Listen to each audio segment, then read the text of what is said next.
Hello, ladies. Miss Linda here, and I am a femininity and dating coach, and I am also the founder of Afro-Feminine Muse, and this is an online community for women where I talk about feminine energy, how to elevate your self-esteem so that you can create the romantic experiences that you desire. Now, today I want to shift the gears a little bit because if you followed me for some time, you know most of my content has been towards single women. Now, I've been sitting with this idea for quite some time, and honestly, I just felt this was the right time to come forward with what I have to share. And I think back to 3.5 years ago. Like I mentioned, I am married. I'm a wife for 10. This is my 10th year. So definitely I do have some experience when it comes to marriage and also what it means to be a wife. Now, I remember 3.5 years ago on a Friday night, I was sitting at home. My hubby had gone out, and I was just by myself on the couch. My son had already gone to bed, and a word kept coming up to my mind. The word was seduction. At first, I ignored it, then I'm like, no, let me pay attention. So seduction struck my mind, and don't ask me how. I immediately went to YouTube, and this is so strange because prior to that, I don't remember having done any YouTube searches like that. So I went onto YouTube, and several channels popped up. However, there was one particular channel that came up, and I remember binging on that content for like weeks on end. And that awakened my deep hunger to just learn about seduction. And the reason why I felt that I needed to relearn and learn more about seduction was I had reached a point in my marriage where I was feeling so exhausted. I was feeling so unappreciated. I was just feeling like, no. Probably that's why they call it the 7 year itch. I don't know. But for me, at that point, things were not working. On the outside, I had everything going on for me. I mean, I had a beautiful family. I lived in a wonderful place. I had a husband who everybody loved. I had a child. My career was like at an all-time high. In fact, I was leading marketing for sub-Saharan Africa in a multinational. I mean, I had everything going on for me. But there I was on a Friday night, curled up on the couch, checking out seduction and feeling like, no, something is missing in my life. Now, long story short, I remember the following day, after I binged on that channel that whole night, the following day I rushed to the bookstore and looked for some seduction books. I remember getting Robert Greene's book and just consuming so much content around seduction. Now, fast forward to now, this is almost 4 years later, 3 years later, I was really not looking for seduction. What I was looking for was to feel alive again. At that point, I thought, oh, if I could just seduce my husband, maybe we could have the marriage that I thought I deserved, or maybe we could start to be more playful, more joyful. However, I throughout my journey, because by the way, after that, I enrolled and started working with my femininity teachers. Since then, I've made it like part of my practice to always, every quarter or so, I'm working and upskilling and learning more about just what it means to be a woman. And I've opened my mind so much, and I felt like, no, let me share, let me talk to fellow wives. Because yes, there's so many people out here talking to single women, but not enough femininity or content quite related to us as wives. Now, 10 years in my marriage, at that point when I was at my lowest, that was my year number 7, I was struggling. I was truly struggling. Emotionally, I felt disconnected from my husband. Physically, okay, you know how things, sex can be. At some point, it starts to become mundane. I was just feeling like there was something missing. Now, today, I want to talk about 4 lies that you, as a good wife, have absorbed, have internalized, that's keeping you unhappy in your marriage, making you deeply exhausted, and making you live a life that's not authentic to you. And in the end, I will share with you how you can completely reset your personality so that you can start to awaken yourself and become this sensual, magnetic, fully expressed woman that you are. Okay, so the first lie that you have internalized, and this one is everything, that marriage will make you happy. I remember when I was engaged, my mother called all the singers from everywhere. I had a Tanzanian singer, I had a Rwandese singer, I had a Ugandan singer. I can tell you, I was going through the motions, I was being prepared, and I was truly, truly prepared to be a wife. Now, looking back, that preparation really focused a lot on me being of service to my husband, me being of deep service to him, to the point whereby my needs, my my needs, my wants, I subconsciously put that on the back burner. Now, before even I got engaged, of course, I reached a point where, like, society will pressurize you to start thinking about marriage. And for me, that happened when I turned 20, was it 26, 27? It became like one of the biggest things that, of course, when you go to gatherings, your aunties would ask you, your mom would ask you, when are you getting married? When are you getting married? Of course, there's that pressure. So, of course, you assume that if everybody is so excited and looking forward to you getting married, therefore, it means that when you get married, you will be absolutely happy. Marriage becomes this ultimate goal that you as a woman looks forward to. And in fact, the other day I was talking to my brother and he was asking me, why is it such a big thing for women to get married? Okay, so I had to explain to him, yes, as women, we are relational by nature. That's who we are. Then, of course, at some point, your maternal instincts will kick in. So you want to have like your brood. It's just something that's part of us. However, I have learned throughout the process, marriage will not keep you happy. And this has nothing to do with your husband. Your husband, he's a man. He's there to share with you your life experiences. You're there to add on to each other. But marriage, the mere fact that you have a ring on a finger, you have a home, you have a child, you have a hobby, that is not going to bring you happiness. And it took me such a long, long time to internalize that.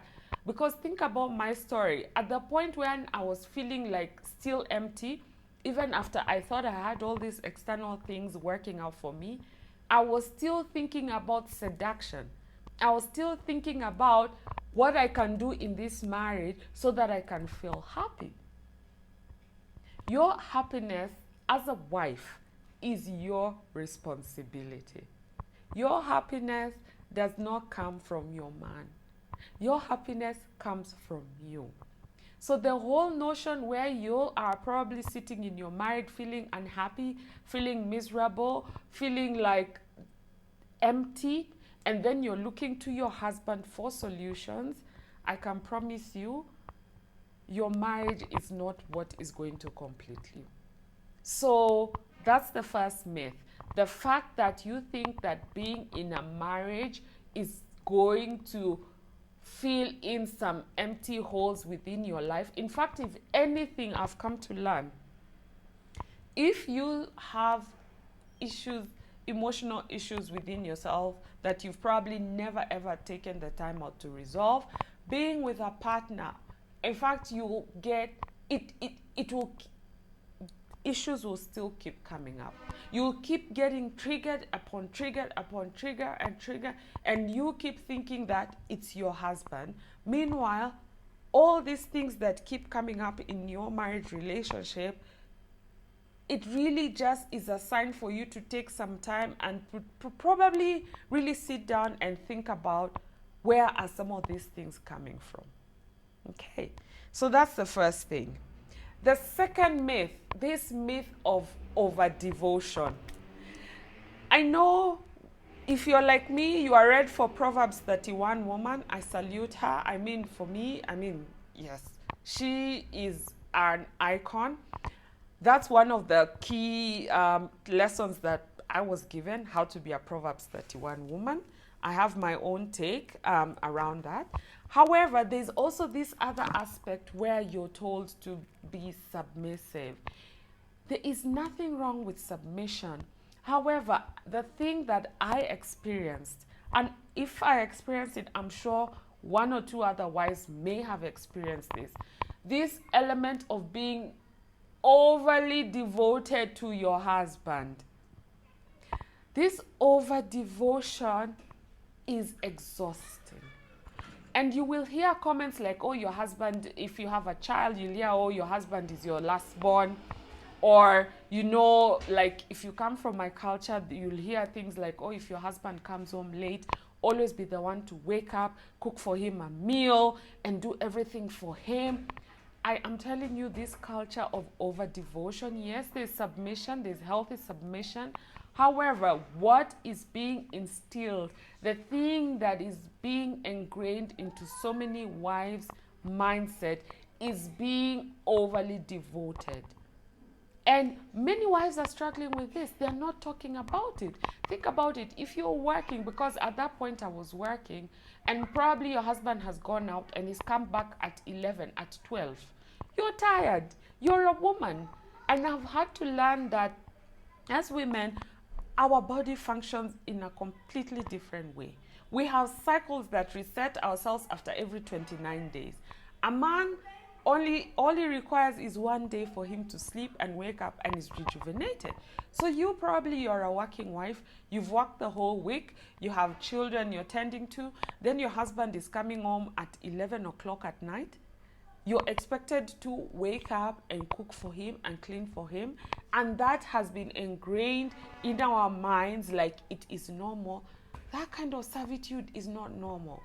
You will probably not even do it from a place of love.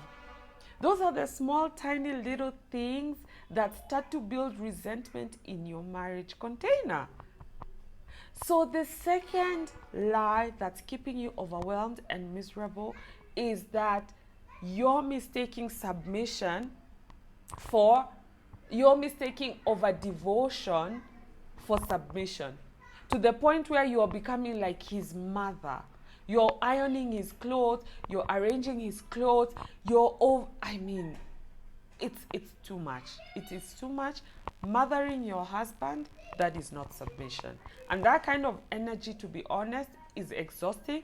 And I know that because I know what it takes to have to run and care for a household without having the extra pressure of having to look after another grown man who is your husband. And by the way, he's perfectly capable of looking after himself. If anything, some of that over devotion that wives do, it starts to create a sort of like rebellion with him. Because even that attractiveness, the juiciness, you stop becoming juicy. Because remember, if you're the one who is going there to remove his shirts, to remove his socks and everything, he starts to feel like you're another mother. And he doesn't want a mom. He left his mom to come to be with a juicy, sexy babe who is his wife. However, because you really drank the Kool-Aid that has made you believe, you sat through bridal showers and you've heard how you have to tap dance for your husband's approval for you to be a good wife, truly, I'm here to tell you, you will be exhausted and you will be burnt out. Okay. Then the third thing, and this one I also was very guilty of. The third myth is, and I see this quite a lot. What got you married? The skills that you had to cultivate, because trust you me, when you are single, when you are ready to get married, you had to cultivate some skills to be able to, of course, attract a man, to be able to speak to him, to speak to his heart, to inspire him to marry you. And that is if you went through the process without maybe getting it pregnant, or without having to nag him to propose to you. So when you are dating at some point, you had to develop certain skill sets. Now, what tends to happen is once you get married, you think that just because a man married you with those particular skills, your job ended. And this one, we hear it quite a lot. I mean, I hear my aunties saying it, like my relatives, some of them will be like, oh, okay, so once a woman gets married, her job is done. It's like you close that chapter of having to cultivate your relational skills, your seduction skills, your sexiness. It's like you close that chapter because technically you've reached. You've reached, meaning you're already married. So what more do you need to do? That's one big, big mistake. And you see, it also ties back with the way sometimes we really don't take the time to cultivate relational skills. And if you stop cultivating those skills, you will find that you just keep piling on top issues upon issues upon issues. So you thinking that you don't have to do any extra elevation, you don't have to gain extra skills for yourself. Yes, your husband will learn. However, I always feel like if I'm struggling with maybe an element in my marriage like communication, why can't I, for the sake of my own peace of mind, for the sake of my own happiness, why can't I go and try to look for some simple communication skills for my own happiness, for my own, sake? Yes, what tends to happen is once you start upskilling, if you have a good man, he will notice the changes that are going on. He will notice you showing up differently. Trust you me, you'll even inspire him to change some of his ways. And that is if he's a good man. And eventually you start to have conversations around, okay, how can we better develop this particular area in our marriage? However, I feel like as a wife, ignoring some of these things, or maybe instead of really looking at what is the root cause of some of the issues that you may be struggling with, because I also realized at some point the things I was struggling with, like for instance, I struggled with not feeling heard. Yeah, I struggled, like at some point I kept seeing like I'm speaking, but he's not really understanding me. And I had to ask myself, Linda, what is it about the way you're communicating? Is it that you're not communicating well? And I eventually realized that the way I was communicating was completely off. It was really bringing up a lot of defensiveness in him. I found a way of communicating. Trust you me, like nowadays I sit and I communicate something and he gets it. And he gets it. And that way there's a sort of harmony that's beginning to come back in our marriage. Trust you me, I know. Like at some point I was even contemplating divorce. I was like, no, this is not working. And I never told anybody. I just sat down and I'm like, this is not working. And had I not entered that YouTube search and started my own journey just to refine myself and just to figure out what exactly is going on in myself, probably I would have called this marriage quits like years ago. And it doesn't mean that you will not have problems. Issues will come up. However, I always say is this relaxed energy that wives have. There's a way you become so comfortable with who you are. Like I mentioned, it's like you've reached, therefore you kick everything away and you sit back and relax and wait for stuff to happen to you. it's really not the best way to approach your life, especially as a wife. Okay. Now, the other thing that is a big myth that many wives feel, and I also grew up hearing this, that as a wife, you shouldn't follow your heart too much. You should always be a pale shadow of your man. And this one honestly has got to be the biggest thing that I also experienced at some point in my marriage, whereby I started to minimize myself. So if I had a win, for instance, at work, I wouldn't want to come and talk about it, because remember, I had this thing that men don't like successful women, that if you're too successful at what you do, you will threaten him, or you will crush his ego, and then he'll go and pick another babe who has a lesser job. Oh my God, all this stuff drives me nuts, because there is absolutely nothing with you being successful in what you do. So minimizing yourself in a relationship just because you want to not to shine bright, because you're scared that if you shine bright, you will intimidate a man, you will lose a lot of joy in that relationship. You will lose so much joy in that relationship, to the point where it's like you start to develop multiple personalities. So maybe you're at work, you're this shining star, then you come at home, you have to be a pale shadow. It can't work like that. And for sure, that resentment, it's going to come up. That resentment will come up, and your energy never lies. Even if you try to smile, how much? Your man, your children, your home, that energy will leak out, and people will know you're not happy. There's no way you can have a harmonious relationship if you yourself are feeling resentful. Now, the truth be told, you probably didn't know what you didn't know. I didn't know what I didn't know. To me, being a wife, it meant being under my man's shadow. That's what was modeled to me. That was what was taught to me. Throughout my trainings, my teachings, I had to be living in this man's shadow. Now, to me, at some point, it didn't make sense, because I'm like, okay, how is it that I can live in somebody else's shadow? And by then, he never asked me. And that's the other thing. I don't think husbands come and tell you, live under my shadow. Unless maybe you have a very special kind of man. I don't know. But from what I have experienced, what I have seen, men do not come and tell you to live under my shadow. And if a man is coming to strip you of your power, if you're happy with that kind of arrangement, then go ahead.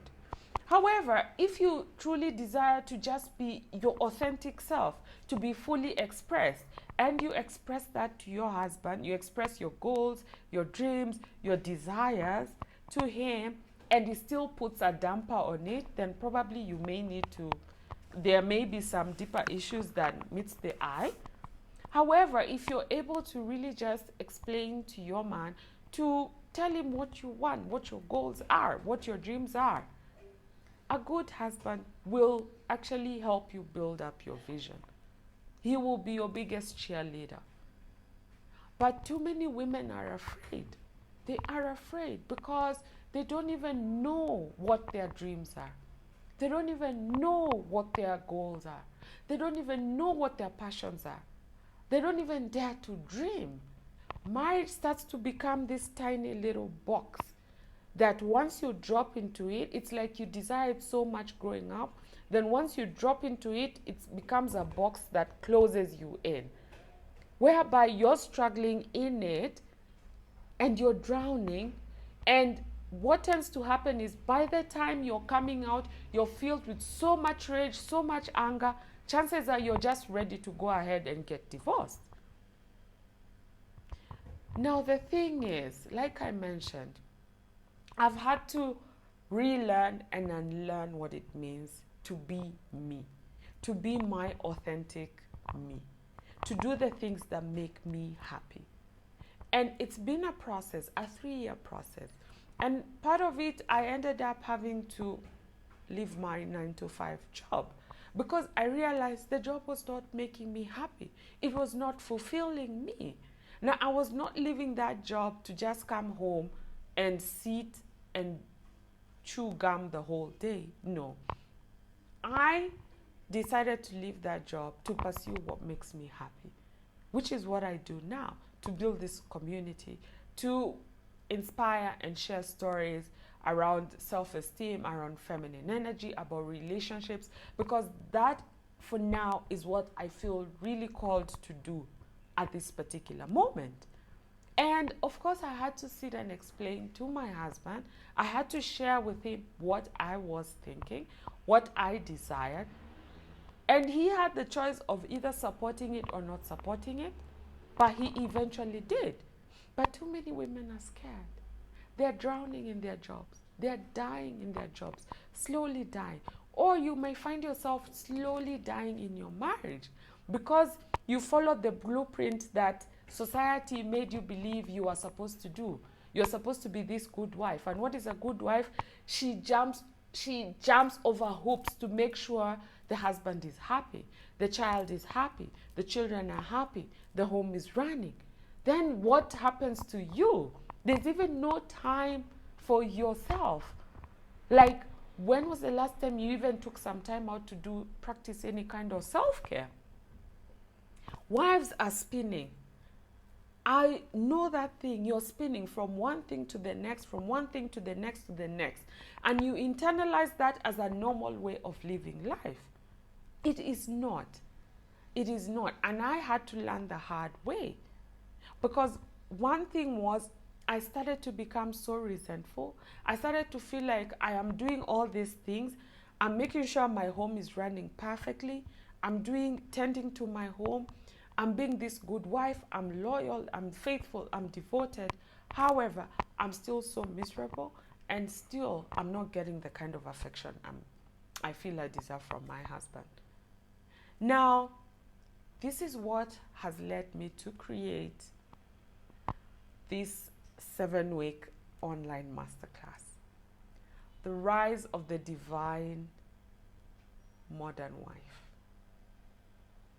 This is a woman who is fully expressed. This is a wife who has set her standards high. This is a wife who is sensual, fully expressed. And this is the kind of wife who inspires her husband to step up and be the provider and the divine masculine energy in the home. Now, if you're interested in learning how to reset your marriage from a point where you're feeling so unfulfilled, so unhappy, so miserable, like you are not receiving the kind of tender affection you feel you need to get from your husband, I invite you to step into this 7-week masterclass, and I will teach you how to do that. I will remind you who you are as a sovereign wife. I will show you how to go from that point where you just feel like the only option for you is a separation, to actually calling in the divine masculine in your husband so that he can step up and recreate the marriage that you feel you deserve. And I will share with you the exact steps that I took, because right now, like I mentioned, my husband provides for us fully. Something that I truthfully never thought. Previously, when I was getting married, we were in a 50-50 marriage. I was bringing in an income. He was also bringing in an income. But as years started going on, my work started becoming too demanding. I also wanted to grow my family. And I realized my body was just saying no.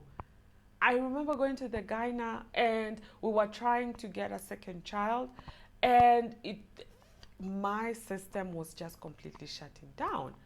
At some point, because I had a really difficult childbirth, I almost lost my life after I gave birth to my son. So there were complications that arose, and I went to all the doctors and they kept telling me, Linda, no, you can't have a second child. You can't have a second child. So we resolved to IVF. And even with that, we did several rounds. I think we did 2 failed rounds. And the last round, I just told my husband, no. The way my body is feeling, the way my hormones are reacting, something has to change. And you know what? I was so scared because I didn't know if he, because was so used to putting our 2 incomes together. I was so scared. I didn't know what his reaction would be. Like, would he be angry and say, what do you mean? Or why are you not working? Would he judge me? But you know what? He's taken it with so much grace, to the point where it doesn't even matter whether I go to work or I don't go to work. Like, it truly does not matter. What I eventually realized was my stepping into my more feminine, my authentic womanhood, me actually getting in tune with my authentic desires, enabled him to step up into that rightful position of being the divine masculine in the home. Trust you me, I've gone through very difficult periods in my marriage, and what I know is, as a woman, you have 2 choices. You could either decide to go and talk so negatively about your marriage, post everything that you want to post. You can decide to just pour all the hot water. I'm not what do you call this thing? Not all marriages go through periods where they can surpass. But I feel like some things, especially as wives, if we raise our standards earlier on, I strongly feel that you can alleviate a lot of pain, a lot of pressure, a lot of anguish in your home. But because we have been conditioned to play this role as a wife in a particular way, where you self-abandon, you minimize yourself, you let go of your goals, you let go of your desires, you let a husband walk all over you, so to speak. You let him get away with so many things earlier on in the marriage, to the point whereby you come and you find yourself 10 years later, you're like, no, this marriage is beyond repair. So I invite you, if you feel that you are at a point where you need more joy, you need to regain your spark, you need to start to work on you, join me. I'll share with you some tools and resources and the lessons that I have learned to put me back on the position where I feel so juicy and alive and so happy and vibrant. And I have a husband who's really just at the devotion of me. So check out the details and speak with you soon.